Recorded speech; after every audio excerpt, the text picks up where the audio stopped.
Baik, pagi ini kita nak sambung perbincangan kita berkaitan dengan hadis yang pertama, terjemahan kita hadis 40 ni, yang ulasan dia memang agak panjang, berkaitan dengan innamal a'malu binniyat. Hadis yang pertama berkaitan dengan niat, berkaitan dengan niat. Innamal a'malu binniyat wa innamal likulli imri'in ma nawa. Semua amalan tu dia berperlu kepada niat. Setiap amalan tu dia perlu kepada niat. Apa niat kita? Termasuk sembahyang kita pagi ni, apa niat kita? Salli fardhu subhi, ada niat dia. Mengaji ada niat dia. Puasa ada niat dia. Nah, wa innama likulli imri'in ma nawa. Sesungguhnya bagi seseorang itu apa yang dia niat. Apa yang dia niat. Maka di dalam peristiwa hijratul Rasul sallallahu alaihi wasallam, sebahagian daripada kluster-kluster, kluster lah. Kumpulan-kumpulan pertama ni yang bersama-sama dengan hijratul Nabi sallallahu alaihi wasallam, maka di sana ada beberapa orang yang ditegur oleh Nabi sallallahu alaihi wasallam. Ada beberapa orang yang berhijrah dia bukan kerana Allah dan bukan kerana Rasul. Hijrahnya ke Madinah itu, keberangkatannya ke Madinah itu bukan kerana Allah, bukan kerana Rasul. Di antaranya sebagiannya berhijrah kerana nak menikahi seorang perempuan yang bernama Ummu Qais. Jadi dengan lelaki ini digelarkan sebagai muhajir Ummu Qais.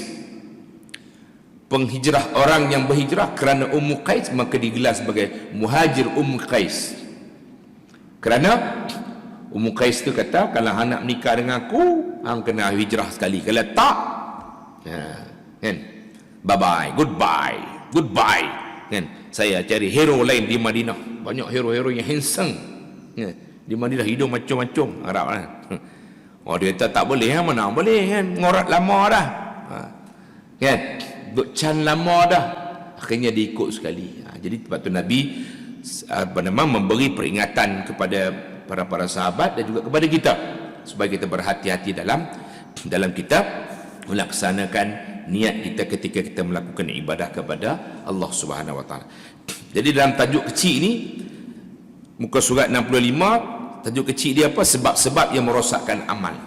Tajuk begini. Saya baca laju sikit lah. Sebab kita ni terbaik. Kuliah pula subuh. Baik. Di antara sebab-sebab yang merosakkan amal seseorang ialah perasaan kehairanan dan perasaan kekaguman dengan amalnya. Kita panggil ujub lah tu. Kita panggil ujub. Dia bangga diri, dia perasan diri, dia seronok. Dulu motor SS, ingat tak? Ada motor SS, Yamaha SS lah, shock sendiri. Nah, hang tu SS lah. Mana ada SS? Aku ni Honda Cup SS. Duk aku tak beli, duk kata baru nak beli. Dia tak tahu kawan tu duk peli dia. Shock sendiri lah. Orang tak puji, dia puji siap lah. Saya ni kadang-kadang basah diri saya, kadang-kadang aku ni kemah juga. Tu kalau dia kata, tak kata duduk dalam. Itu penyakit hati dia. Salah satu daripada penyakit hati iaitu al-ujub. Ujub ni dia pasan. Aku ni, dia seorang-seorang tambah duduk depan cermin, handsome juga. Padahal hidung tu kembang macam hidung pun jambu ayak aja. Hidung bentuk jambu ayak. Tapi sekali-sekali tengok mancung juga, tengok ke tepi. Tengok dia tepi nampak mancung, tengok ke depan jambu ayak. Allah. Saya kalau tengok ke tepi hidung saya, Ustaz, nampak mancung. Kan? Tapi bila tengok ke depan, muka pecah terus dah. Lagu tu. Kan? Jangan duk perasan. Suara sedap, ilmu banyak. Rasa paling rajin, paling jangan. Sebab tu Sayyidatina Aisyah bila ditanya kepada dia, bilakah masa manusia itu berada dalam keadaan melakukan kejahatan? Bila masa manusia itu buat jahat, berada dalam kejahatan, dia jawab apa? Bila mana manusia itu dirasa diri dia yang paling baik. Bila mana, ketika mana dia rasa diri dia melakukan kebaikan, ketika itulah sebenarnya dia sedang melakukan kejahatan dengan Allah. Faham? Kita rasa kita tengok, baik, aku tengok orang ini baik, aku orang ini mari subuh, mari aku baik. Ketika merasa kebaikan itulah, ketika itulah kata Sayyidatina Aisyah, sebenarnya kita berada dalam kejahatan. sedang melakukan kejahatan dan jahat adab kita kerana dengan Allah Subhanahu wa taala. Lepas tu tak boleh perasan tak boleh. Buat baik betul memang kena buat baik, tapi jangan perasan kita baik. Satu lagi penyakit masyarakat kita, suka menghukum orang, judgmentally, judge orang. Suka judge orang, hukum orang. Nu tak betul, ni tak betul. Nu gagal, sini gagal. Nu tak elok, sini tak elok, sana tak elok. Nu tak kena, ni tak kena. Banyak dalam masyarakat kita. Hari-hari subuh-subuh sepi hukum orang siap dah. Judgmental orang, dijudge orang. Nah, sana rosak, sini rosak. Puak tu punah, puak ni punah. Punah ranah puak-puak ni. Suka hari-hari duduk di mulut dia. Maka Nabi kata, idza qala ar-rajul idza halakan nasu fa huwa ahlukuhum. Kalaulah seseorang tu disuka kata halakan nas, depa tu rosak, depa tu jahanam, depa tak terpakai. Sebenarnya hang lah yang paling rosak, kata Nabi. Hak sebenarnya hang yang paling rosak di kalangan depa. Suka sangat dihukum orang. Nah, tapi hadis ni umum kalau kita tengok secara asas macam tu. Fahaman kita, maknanya Nabi tak galakkan kita dalam duk menghukum orang. Faham? Kecuali dalam hadis tu kalau kita tengok uraian dia, kecuali memang dalam kajian kita, dalam siasatan kita memang ternyata mereka itu melakukan kerosakan, kefasadan dan kefasikan. Itu tak apa. Terutama bagi pihak-pihak berkuasa yang berautoriti. Itu imam ke, kan, PBT ke, ahli majlis ke, polis ke dan sebagainya. Itu pihak-pihak yang berautoriti. Yang perlu ada dia punya tindakan-tindakan, pelan tindakan mereka dalam nak membendung gejala-gejala yang berlaku di dalam masyarakat kita. Itu tak ada masalah. Jangan tuan-tuan faham kata maknanya dia secara mutlak tak boleh kata langsung tak. Bila dalam dapatan kajian dan hasil kajian itu menunjukkan memang depa itu rosak, maka perlu ada pelan tindakan dia lah. Itu tak ada masalah. Tapi kalau sok-mok saja-saja tak ada kerja tu imam, tak ada kerja, empak tu memang jahanam, puak tu suka semua. Fa wa ahlakuhum, hang paling rosak di kalangan depa. Boleh tuan-tuan? Saya derah sikit apa saya tengok Leno. Pak Leno derah sikitlah. Baik. Tu ujub. Dikata rosak amalan tu bila seseorang tu rasa heran diri, kagum dengan amalnya. Dan yang kedua apa? Dan perasaan kesombongan dengan melakukannya. Lakukan satu amal dalam keadaan sombong. Sombong tu dipanggil takabbur.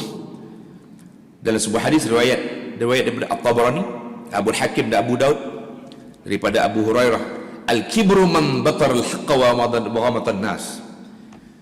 Sombong tu, kesombongan tu apa? Ialah mereka yang man batara al-haqqa, orang yang menolak kebenaran. Melayu kata apa? Orang yang tak boleh terima kebenaran. Hang tu tak boleh terima kebenaran, hang tu takabur. Betul? Tu makna takabur. Dalam Melayu kita kan. Takabur dengan mana orang yang tak boleh terima kebenaran, hakikat. Hakikat hang ni bukan alim. Hang ni perlu mengaji. Aku tak payah. Hang sikit-sikit mengaji, aku tak apa. Saya pun dulu dia tak mengaji juga. Tak boleh terang mana pun. Itu sombong. Tak erti terang mana pun dalam kerja buat urusan kita, kemasyarakatan. Tak pandai pun dia kata pandai. Itu sombong. Dia tak menerima kebenaran bahawa dia itu tak pandai. Faham tak? Al-kibru man batara al-haqqa wa ghamata an-nas, dan menghina manusia. Suka hina manusia, dia tengok dia lebih tinggi. Tengok aku. Tengok aku. Saya tak ada buat kerja lagu tu. Tuan-tuan saya, kemah dia. Cakap dengan penuh kesombongan, dengan nadanya, dengan reaksinya, dengan riaknya, gayanya, action dia, aksi dia, menunjuk kata dia seorang yang ada sifatnya itu ada unsur-unsur riak dan takabur. Boleh faham? Man batar al-haqqa wa ghamata an-nasa. Hadis riwayat Tabrani, Abu Hakim dan Daud, daripada Abu Hurairah radhiyallahu taala anhu. Jaga tuan-tuan. Ni semua ni riak, takabur ni, ujub boleh menghilangkan dan merosakkan amalan-amalan yang kita letih dia buat. Kam min sa'imin laysa lahu min siyamih illa al-ju' wal 'atash. Berapa ramai orang yang berpuasa yang tak dapat daripada puasanya melainkan lapar dan dahaga. Dia panggil apa? Puasa perut. Puasa perut. Mulut tak puasa, mata tak puasa. Man lam yada' qawla az-zur wal 'amala bihi falaysa lillahi hajatun fi an yada'a ta'amahu wa syarabah. Kalau setakat puasa perut, Tuhan kata kamu tak jaga mulut kamu daripada berkata perkara-perkara yang sia-sia, nista, dusta ketika berpuasa. Maka Tuhan kata, Tuhan tak perlulah puasa yang sekadar kamu meninggalkan makan dan minum itu. Tak ada apa, tak ada makna apa. Falaysa lillahi hajah. Tuhan tak ada keperluan. Tapi kalau puasa hang jaga mata, hang puasa daripada sama, hang jaga tangan, hang jaga lidah, Tuhan perlukan puasa tu. Tuhan nak puasa lagu tu, Tuhan nak mai. Wa kam min qa'imin laysa lahu min qiyamih illa al-ashar. Berapa ramai orang yang menghidupkan malam dengan ibadah, berqiyamul lail, tak dapat apa-apa daripada qiyamnya melainkan letih berjaga malam. Kita takut. Pasal apa? Disebabkan ujub, sum'ah dia, riak dia, takabur dia. Semalam ribut semalam, angin kuat. Dia kata, hang sedar lah semalam. Aku sedar lah. Of course aku sedar. Hang sedar lah. Bukan hang letih kata tidur kerja kontrak. Aku sedar. Aku masa tu nak bangkit pergi mayang tahajud lah. Tahajud. Oh, semayang tahajud dia tak mana? Kata malam tahajud. Oi, tak tinggal. Oh tu tengok kata apa. Dia betul. Pakai kod pula. Aku lah tu. Kawan saya nama Mat juga lah. Jangan rosak habis. Abang lah semalam waktu ribut tu aku jaga pakai kencing sudah ha. Pi abang tak pergi semayang. Abang pergi semayang. Ada nak cerita sikit. Mau semayang, abang kencing. Aku bangkit kencing sudah lah. Memang nak kencing sebelum semayang pun kencing dulu. Kita tidur. Tapi nak cerita juga, nak related sikit. Nak relate sikit juga. Kaitkan sikit kata, aku bangkit tengah duduk semayang tu. Kan? Alhamdulillah lah witir 11 rakaat tiap-tiap malam. Masa tu dapat rakaat ke-10 dah. 10 dah. Ada juga. Saya alhamdulillah Ustaz, saya tarawih tahun ni Ramadan 3 kali khatam. Saya tak tanya pun. Kan? Dalam hati lah, tak tanya pun, tapi nak cerita. Tapi secara asasnya kalau nak cerita, kalau kita menggunakan konsep tahadduts bin ni'mah, semata nak cerita nikmat Allah tak ada masalah. Bukan ada perasaan apa saja nak kongsi, sharing, sekadar sharing boleh. Nak share. Saya alhamdulillah walaupun masa Covid ni dulu tak dapat Ramadan sekali khatam, tapi alhamdulillah trip ni bila Covid banyak baca Quran. Alhamdulillah Ustaz saya pun rasa dia sekadar nak share, bukan ada unsur-unsur apa. Tak apa. Dia panggil tahadduts bin ni'am. Fa ammal yatima fala taqhar wa ammas sa'ila fala tanhar wa amma bi ni'mati rabbika fahaddits. Ingat surah apa? Surah apa? فَأَمَّا الْيَتِيمَ فَلَا تَقْهَرْ وَأَمَّا السَّائِلَ فَلَا تَنْهَرْ وَأَمَّا بِنِعْمَةِ رَبِّكَ فَحَدِّثْ. Surah apa? Surah Duha kan? Surah Duha. Hujung tu, wa amma bi ni'mati rabbika fahaddits. Adapun kata Allah, ceritalah dengan nikmat Tuhanmu, nikmat Tuhanmu tu fahaddits, cerita boleh cerita. Ni konsep tahadduts dipanggil, boleh. Tapi jangan ada unsur-unsur ria, ada niat lain. Nawaitu tak elok. Tengok bila aku cerita, lepas aku cerita boleh respect aku. Aku tak cerita aku pengajian mana universiti, dia tak respect dengan aku orang kampung. Dia tengok aku sebelah mata pun tak mau. Bila aku cerita abang, aku cerita dia abang, dia pun belanja, dia pun nampak tak tu? Itu banyak dalam masyarakat kita. Tak apalah, Allah tak angkat kita, tak apa. Allah tak angkat. Manusia tak angkat kita, tak apa. Nah, kita tak hebat di mata manusia, tak ada masalah. Tak ada rugi terang mana. Tak ada rugi terang mana lah. Asalkan kita tu hebat di mata Allah tu yang paling penting. Boleh faham tak? Kita nak hebat di mata Allah bukan mata manusia. Hebat di mata manusia nak buat apa? Paling-paling belanja minum makan berak habis. Tak ada apa. Tapi hebat di mata Allah, tempat kita di mana? كانت لهم جنات الفردوس نزلا إن الذين آمنوا وعملوا الصالحات كانت لهم جنات الفردوس نزلا. Syurga Firdaus bila mana Allah redha dengan kita. Tengok nah. Tu perasaan ini merosakkan serta memusnahkan keikhlasan amal. Bagaimanapun elok dan sempurna pada zahir, walaupun elok zahir, pada zahir nampak begoi dan kemas dah, tak ada cacat celah, tapi sebenarnya dalaman dia sudah rosak disebabkan riya, ujub dan takabur dan sebagainya. Selain perasaan tersebut, ada lagi perasaan yang paling membahayakan yang menjahanamkan amal. Apa dia? Yaitu perasaan riya. Riya, nunjuk-nunjuk. Suka menunjuk-nunjuk. Nunjuk lah. Tengok hari ni. Ini kita subuh ni lama tak semain jemaah. Dia abang kat bini dah. Saat ni dia kata apa pula? Saat ni dia kata apa pula? Tak imam kata apa pula? Tak dapat semain Jumaat, tak apa, ramai yang seronok. Rupanya ramai yang seronok tak boleh mari Jumaat. Bukan hak yang berduka cita tak apa ramai, hak sedih. Banyak yang seronok.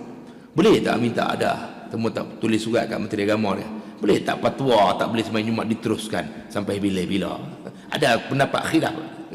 Kalau ada khilaf boleh. Seronok rupanya ramai seronok tak mari Jumaat. Bila tak dapat kupon ke kad pun seronok. Orang bagi kad pun kata tambah bagi orang lain. Tu dia. Tu dalil dia. Dia seronok.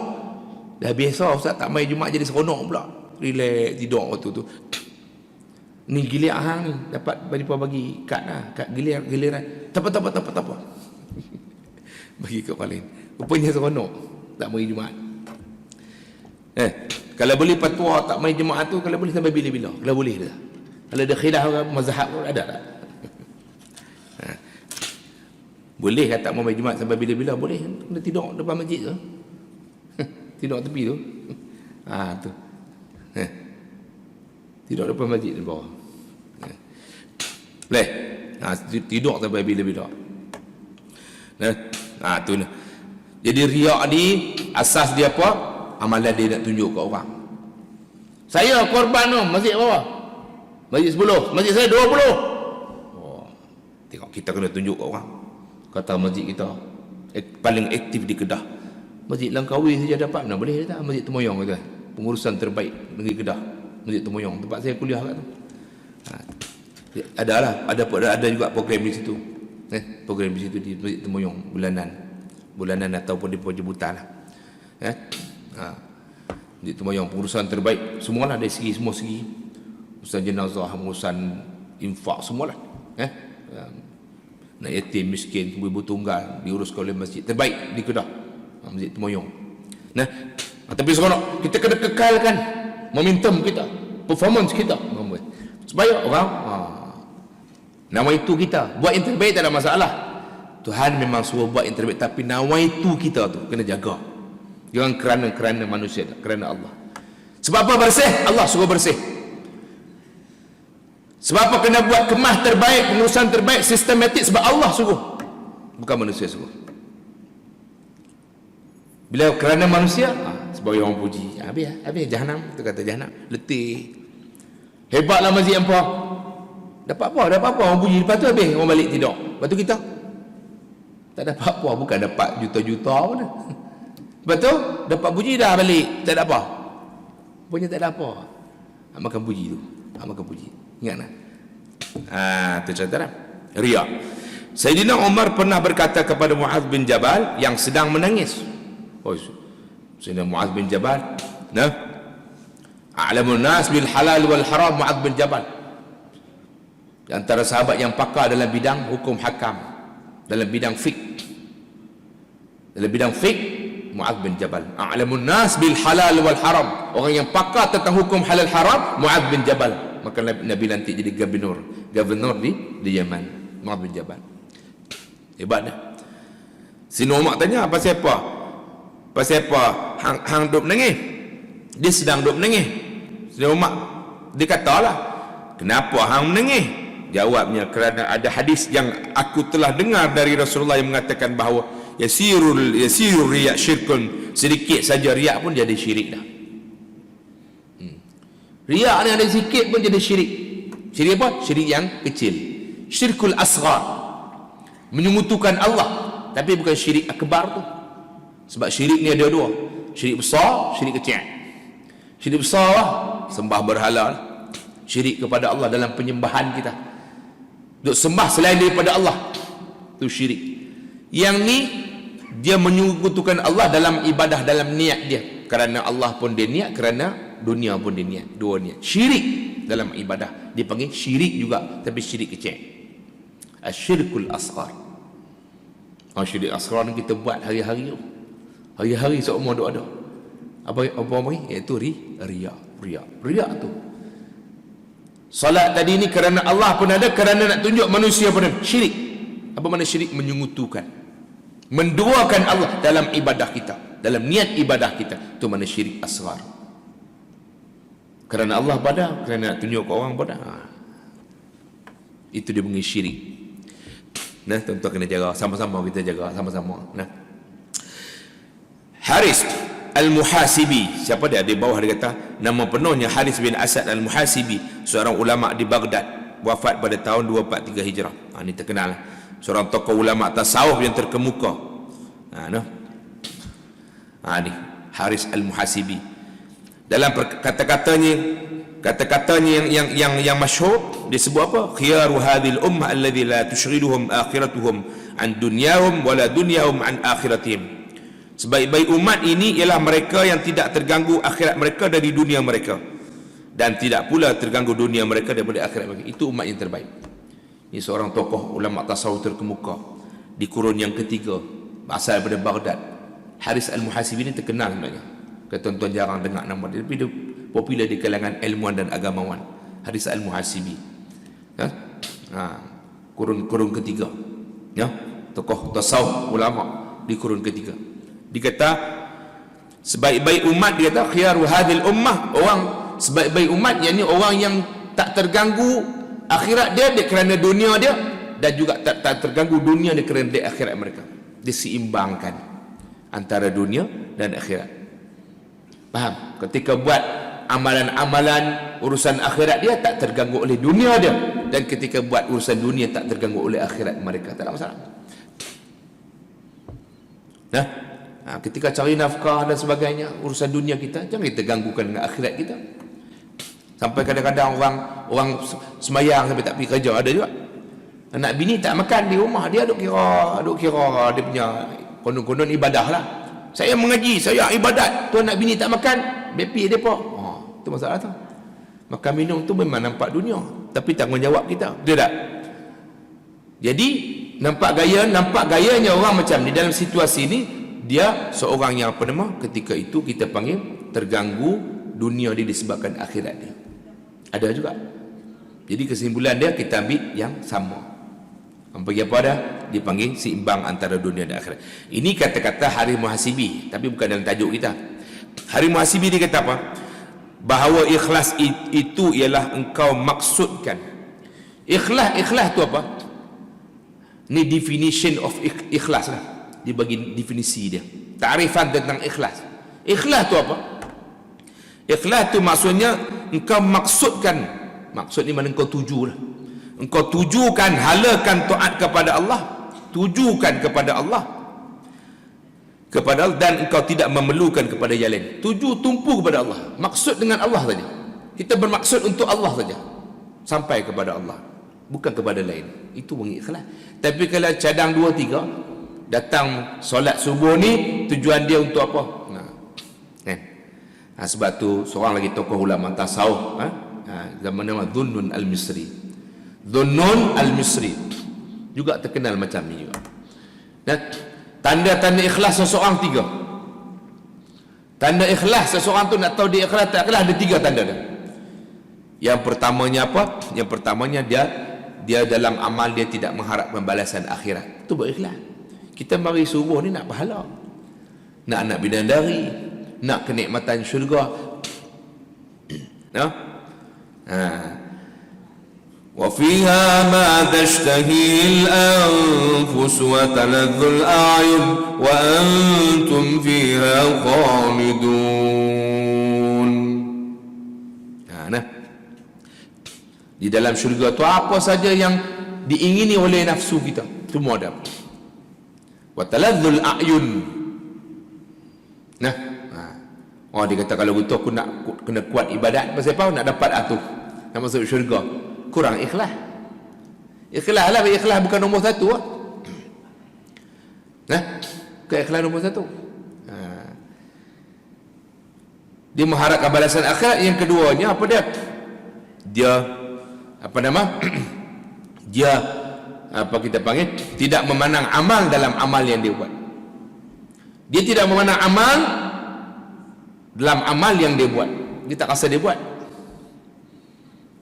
Nah, Allahu Akbar. Suara siapa punya suara? Siapa bagi suara? Suara siapa? Hak siapa suara? Nah, Alhamdulillahi Rabbil Alamin Ar-Rahmanir Rahim. Kita sembahyang subuh kan? Allahu Akbar. Tangan siapa? Siapa bagi jadi? Tangan kita ke hak Allah? Tangan ni hak kita ke? Tangan ni siapa bagi jadi? Allah. Ring kita tu, ring tenaga. Siapa bagi jadi? Kalau ring tu hak kita, pasal apa orang lumpuh? Orang lumpuh bangkitlah. Jalanlah, larilah. Pasal apa tak berlari? Tak ada lah. Pasal apa tak berlari? Tak ada lah. Pasal apa tak berlari? Bukan hak kami. Botol Allah dah. Ayat liak tu stroke meleleh. Pasal pada meleleh tahan lah. Dulu orang kata hang punya, akulah, kita lah. Tak nampak Allah, tenggelam Allah, tak nampak nikmat Allah, tak nampak kurnia Allah, segala-galanya. Akulah, kita lah. Lalu ni ayat liak dah meleleh, awak tak tahan. Almarhum tu Saleh rahimahullah. Dia kata mu tengok orang nak mati tu. Orang nak mati tu kreh ni ayat dia lah ni. Orang nak mati sakit duk kreh duk kreh. Siapa mau mati dia dah? Siapa mau mati? Tahan lah. Tahan. Jangan bagi mati. Siapa mau mati? Ada tuan-tuan nak mati angkat tangan tak? Umur 70 pun tak awak ni angkat. 70 orang angkat lah, matilah. Ada umur 90 tak mati. Tak apa. Tak apa, umur panjang. Ini tak ada kena mengenal dengan orang yang hidup lah. Ada. Dah umur 70 nak umur apa? 80 ke 90 ke. Saya tengok mereka sihat umur 90 tak? Tak apalah. Nah, siapa mau mati dia awak tak tahan? Kan? Haji janggut putih, awak tak tahan bagi hitam. Tahan jangan bagi hitam. Itu menunjuk kata kelemahan dan kedaifan kita sebagai makhluk Allah Taala jadi. Kekerdilan kita, kelemahan kita sebagai makhluk. Itu menunjuk kata semua ini adalah milik Allah. Milik Allah. Begitu. Dah tahu milik Allah, pasal apa nak bangga?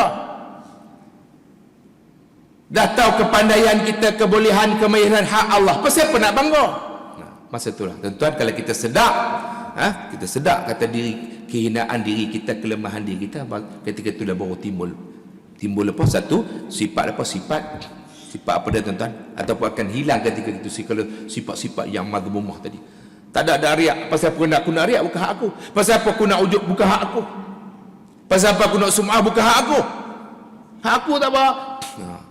Boleh tahu hilang. Itu antara dia punya terapi dia. Tips cara-cara dia nak bagi hilang sifat-sifat tersebut. Kalau tak duduk mari, saya ada marah dia Ustaz. Pujilah sikit tadi dalam majlis, sebutlah nama. Dia tak sebut nama saya. Sebut nama saya yang antara NGO yang ada, NGO yang memang saya di belakang, tak sebut langsung kami ni. Saya dengar telinga saya, tak apalah. Ada lagu tu. Kecewa pasal tak sebut nama. Macam-macam. Gaduh kadang-kadang. Sanggup bergaduh dengan kawan pasal tak sebut nama dalam majlis. Kami teruk. Kan? Peluh pun tak kering ni. Kan? Buat kerja ni NGO ni baju boleh perah punya peluh. Perah terbit peluh, terbit ayak macam basah baju punya, tapi tiba-tiba dalam majlis tu penyerahan tak sebut depa tu. Saya dengar telinga saya lah. Macam mana? Kan? Abai dah. Tu kata. Tu tadi kata tanda ikhlas 3. Pertama tadi apa? Saya ingatlah. Apa dia? Yang pertama apa? Ialah orang yang tak mengharapkan balasan akhirat. Yang kedua, dia tidak menang amal yang dia buat. Yang ketiga, apa dia yang ketiga? Dia tidak menang amal yang dia buat. Ketiga cerita lain. Lagi cerita. Baca dulu. Tadi ingatlah. Baik. Itu dah. Ini kata dia. Kemudian dikata riya itu katanya ada 2 macam. Harith Al-Muhasibi sebut. Harith Al-Muhasibi sebut, dia kata riya itu ada 2 macam. Pertama, engkau mengqasad meniatkan taat tu kepada manusia. Dia niat taat yang dibuat tu kepada manusia, bukan kerana Allah. Yang kedua, engkau maksudkan ibadah itu kepada manusia dan kepada Allah. Dia syak 2. Niat kerana Allah pun ada, niat kerana manusia pun ada. Kedua-duanya itu adalah memusnahkan amal, tak terpakai. Tuan-tuan, Abu Lais As-Samarqandi, seorang ulama fiqh dan tasawuf juga, wafat pada 373 Hijrah. Dia berpendapat bahawa apa yang dikerjakan kerana Allah adalah diterima, dan apa yang dikerjakan kerana manusia adalah tolak. Ikut pandangan dia ni, Abu Lais As-Samarqandi, dia kata kalau kita buat kerana Allah diterima, kalau kita buat kerana manusia ditolak. Tak ada apa, rugi. Jadi rugi. Amal yang dicampuri riak bukanlah amal yang bersih, malah itulah amal yang menipukan diri, yang mengotorkan jiwa dan menghampakan harapan. Kotor habis, merosakkan amal kita. Rasulullah SAW menamakan riak sejenis syirik yang paling halus, sebagaimana sabdanya, akhafu ma akhafu alaikum asyirka asghar fasu'ila anhu faqala ar-riya, rawahu Ahmad. Hadis riwayat Imam Ahmad. Nabi kata apa? Yang amat aku takuti, dia kata, atas kamu ialah syirik yang paling kecil, halus. Kemudian ditanya apa dia tu? Dia kata riak. Riak itulah syirik al-asghar. Riak adalah syirik yang kecil. Nabi sebut sendiri kan? Riak itu biasanya ada pada amal, iaitu amal itu dikerjakan untuk diperlihatkan kepada orang. Dia buat apa-apa amalan, macam kita tak lama lagi korban, buat kerana Allah. Walaupun masjid kita buat 30 ekor, tak apa, orang nak bunyi biar-bi. Orang nak bunyi balai lagi. Betagi. Orang nak bunyi balai lagi. Biar-bi mereka nak bunyi, kami buat bukan kerana puji, kerana Allah. Syiar. Korban ni macam syiar jugalah. Kan? Syiar juga kita tunjuk untuk sebagai tanda kata kewujudan. Kewujudan kaum muslimin di negara kita, di tempat kita. Syiar Islam itu dihidupkan, lambang-lambang Islam itu dihidupkan. Faham? Kalau tak, sunyi, tak ada apa. Tu tak ada masalah. Iaitu diperlihatkan amal untuk orang, dan pula pada meninggalkan amal. Sama juga. Buat amal kerana orang, riak juga, syirik juga, dan tinggal amal kerana orang pun riak juga. Riak ni ada 2 lah. Maknanya sama ada kita buat kerana orang ataupun kita tinggalkan amal kerana orang pun dia panggil riak.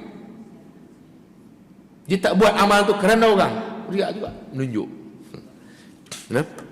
Iaitu amal itu tidak dikerjakan kerana orang, pun riak. Jadi beramalnya atau tidaknya adalah kerana orang lain. Sama ada dibuat kerana orang, riak, ataupun ditinggalkan amal kerana riak, itu pun kerana riak. Dalam hal ini Fudail bin Iyad, seorang ulama tasawuf yang wafat pada tahun 187 Hijrah, berasal daripada Kufah, dia menetap di Madinah. Fudail Iyad, ini pun ulama yang terkenal. Telah berkata secara berterus terang, tarkul amal min ajli nas riya'un wal amal min ajli nas syirkun wal ikhlasu ayyu'afiyakallahu minhuma. Meninggalkan amal kerana manusia adalah riak, beramal kerana manusia adalah syirik. Kita tinggalkan amal kerana manusia, nama riak, dan kita beramal kerana manusia itu syirik, syirik kecil. Syirik kecil menyekutukan Allah dalam niat kita. Riak itulah juga. Kata riak tadi kan. Syirik. No? Tu. Jadi kedua-dua kita jangan buat. Ikhlas itu ialah Allah menyelamatkan engkau daripada keduanya. Ikhlas mana? Allah Ta'ala selamatkan engkau daripada kedua-dua. Jangan ada beramal kerana manusia dan jangan tinggalkan amal kerana manusia. Itu engkau berada di zon yang selamat daripada COVID. Dan bukan COVID-19, COVID riak. Nah, dalam hadis kursi Tuhan sebut, ni hadis ni di kursi, ana aghna syuraka yani syirki man amila amalan asyraka ma'iya fihi ghairi taraktuhu wa syirkahu. Hadis riwayat Muslim, hadis kursi ni. Aku terkaya, aku tu Allah. Walaupun dia tak sebut hadis kursi, tapi gayanya hadis kursi. Aku terkaya daripada segala sekutu, daripada sekutu. Barang siapa mengerjakan suatu amal yang ia sekutu bersertaku padanya, amal tu akan yang lain daripada aku tinggalkan dia beserta sekutunya itu. Tuhan kata, aku ni terkaya daripada sekutu-sekutu. Rakan-rakan kongsi tak ada. Pasal apa buat amal, hampa sekutukan aku. Kerana aku pun ada, kerana manusia pun ada, Tuhan bawa. Nah, amal yang sekutukan tidaklah benar-benar merupakan amal yang ikhlas, kerana orang yang mengerjakannya masih mengharapkan suatu faedah yang berasing-asingan selain daripada Allah. Ada faedah dunia. Kerana ini maka amal yang menjadi sia-sia tidak diterima oleh sisi Allah, sebagaimana yang dipahamkan daripada hadis tersebut. Imam Ghazali wafat pada tahun 505 Hijrah. Dalam ulasannya mengenai perkara sekutu, dia kata apa? Bahawa sekutu pada amal yang menghilangkan pahala ialah sekutu dengan perasaan riak. Ini pendapat Imam Ghazali. Dikata sekutu dalam amalan niat kita tu, kalau kita niat sekutukan kerana Allah pun ada dan kerana riak pun ada. Kalau kerana Allah pun ada tapi kerana yang lain daripada riak, tak apa, ada pahala. Jangan kerana riak saja nak tunjuk-tunjuk. Contohnya dia bagi contoh bawah. Adapun sekutu dengan yang lainnya, lain daripada riak. Ada dua niat juga, tapi kerana Allah ada kerana lain daripada riak. Bukan kerana riak memang tak dapat pahala. Mana dia? Adapun sekutu dengan yang lain daripada riak, tidaklah menghilangkan pahala sama sekali. Macam mana? Hal ini samalah seperti urusan haji yang dikerjakan dengan maksud berniaga. Saya memang tahun ni nama saya naik nak pergi haji, tapi sambil itu saya nak berniaga. Nak berniaga pun ada. Nak berniaga tu bukan riak kan? Nak berniaga pun ada kerana Allah pun ada. Tu dia kata dapat pahala. Ikut ikhlas dia. Dapat juga. Kata Imam Ghazali. Pakai hani nampak ni sikit. Dan dengan urusan perang yang dimaksudkan untuk mempertahankan agama di samping mendapatkan pasar tu. Kita kalau pergi perang zaman Rasulullah dulu pun, sambil kita perang, lepas tu harta rampasan dapat ada masyuk brim lah. BPN lah dapat. Ada masyuk job lah. Perang, seruan jihad. Masa tu kan diserukan seruan jihad. Gendang perang berbunyi. Kat waktu pun kalau nak pergi pasal apa? Job masyuk ada job. Perang tu tapi dia kata job. Pasal ada masyuk. Contoh, kalau pergi perang kerana Allah tapi dalam masa sama ada job. Boleh tak dapat pahala juga. Jadi dia kata orang yang mengerjakan haji dengan maksud yang tersebut, tujuan untuk berniaga sama kerana Allah akan mendapat pahala menurut kadar niat dia. Niat yang ikhlas tadi. Manakala orang yang berperang itu pula akan mendapat pahalanya walaupun akan berkurangan daripada yang sepatutnya. Kurang sikit lah pasal yang ada niat dua. Tapi asalkan jangan niat riak, kata Imam Ghazali, ada pahala. Sikit lagi. Dalam pada itu beliau menegaskan pula bahawa bagi menentukan berpahala atau tidak suatu amal yang disekutukan itu hendaklah diperhatikan kepada sebab-sebab yang menggerakkan amal. Apakah benda yang mendorong dia boleh beramal? Iaitu manakah di antara sebab-sebab yang mendorong tadi yang telah kuat? Adakah sebab agama atau sebab dunia tadi? Sebab nak pergi haji sungguh ke ataupun nak berniaga kuat? Imam Ghazali kita tengok. Kita buat kajian tengok. Buat research sikit lah. Dia tahu. Kemudian, adakah sebab agama atau sebab dunia atau sebab kedua-dua sekali? Sama-sama kuat. Andai kata didapati sebab agama lebih kuat, maka berpahala lah. sebab agama tu, sebab nak buat haji tu kuat. Nega ni saya tak terang mana, saya menega minyak wangi lah. Bukan terang mana, boleh tak sambil-sambil lah. Boleh duduk kopi. Katalah, dia lebih sebab agama tadi tu. Saya nak pergi perang, nak pergi kerak tengkok dia bah. Tapi sambil-sambil tu boleh lah, sekupang dua boleh lah, tak apa. Tak terang mana saya apa ada duit. Contoh, beri itu pun tak habis tak? Contoh kan. Itu dapat pahala. Tetapi kalau didapati sebab dunia lebih kuat atau keduanya sebab itu sama kuat dan sama berat, maka tak ada pahala. Imam Ghazali kata kalau sebab untuk buat haji dengan nak berniaga sama-sama 50-50, tak ada pahala apa. Ataupun sebab dunia lebih kuat, lagi tak ada pahala. Sementara Syekh Izzuddin Abdul Salam, misalnya seorang mujtahid dalam mazhab Imam Syafi'i, ahli ijtihad dalam mazhab Syafi'i, dari di Baghdad berpindah ke Mesir menjadi hakim dan sebagainya. Tak apa. Ini terkenal ni, Izzuddin Abdul Salam. Dia pernah ditanya orang tentang kelakuan orang yang sembahyang, yang memanjangkan rukun sembahyangnya kerana manusia. Orang tu dia sembahyang, dia panjangkan rukun sembahyang, berdiri ke apa, tapi dia buat tu kerana manusia. Tanya fatwa dia mujtahid dalam mazhab Syafi'i, mujtahid mazhab kan. Apa pandangan dengan orang macam tu? Lepas tu dia kata apa? Beliau menjawab, saya mengharapkan bahawa tidaklah dihapuskan pahalanya jika perbuatan sekutunya itu harap tak hilanglah, iaitu memanjangkan rukun kerana manusia pada sifat amal itu saja. Tetapi jika sekutunya itu didapati pada asal atau dasar amal, itu penting sekali lah. Nak tunjuk tu yang paling penting lah. Mendominasi, menguasai, iaitu qasak sembahyangnya itu kerana Allah dan kerana manusia, maka teranglah tidak diterima sembahyang dia. Ada sembahyang tu kerana Allah pun ada, kerana manusia pun ada, maka tidak ada pahala apa-apa. Kata siapa? Izzuddin Abdul Salam. Habis tentu lah. Habis tentu. Okey. Kita akan masuk insya-Allah di siri akan datang untuk tajuk kecil juga sebagai penutup bagi hadis yang pertama, iaitu dengan tajuk penunjuknya ataupun dilalah daripada hadis ni. Apa dilalah yang boleh kita ambil pengajaran-pengajaran dalam hadis yang pertama ni insya-Allah. Ini saya yang senang-senang kita baca laju-laju, tak ada apa, sebab kalau baca sikit-sikit kuliah bulanan kan. Ini habis satu tajuk lah, tajuk kecil habislah. Kita akan masuk tajuk kecil yang terakhir untuk hadis yang pertama, baru kita masuk hadis yang kedua. Wallahu subhanahu wa ta'ala alam. Jadi tuan-tuan, kita hari ini kita ada buat juga untuk lancarkan dana lah. Tuan-tuan pun faham, kita dengan Ramadan baru ni pun boleh kata tak ada masuk lah untuk dana pengurusan kita Yayasan Ufas. Jadi tuan-tuan, kita lepas ni kita masing-masing pun ada terkesan dengan COVID, termasuk pengurusan kami lah Yayasan Ufas. Jadi kita buat dan kita lancarkanlah dana untuk tuan-tuan yang ada rezeki lebih nak kongsi, boleh tertabung kita sediakan untuk dana pengurusan kita lah ya, Yayasan Al-Ufas. Allahu subhanahu wa ta'ala. Bismillahirrahmanirrahim. Alhamdulillahi rabbil alamin. Wa sallallahu sallama ala nabiyil arabil hashimi wa ala alihi wa sahbihi wa tabi'in.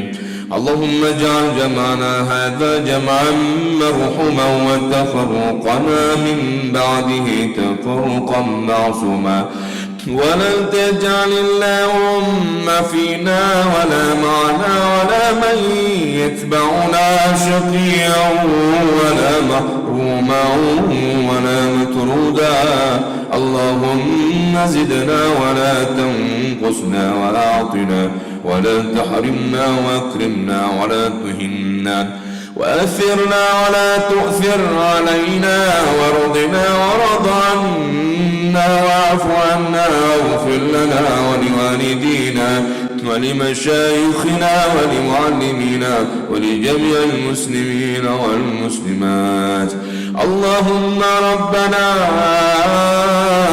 آتنا في الدنيا حسنة وفي الآخرة حسنة وقنا عذاب النار وصلى الله وسلم على النبي العربي الهاشمي وعلى آله وصحبه والتابعين سبحان ربنا رب العزة عما يصفون وسلام على المرسلين والحمد لله رب العالمين.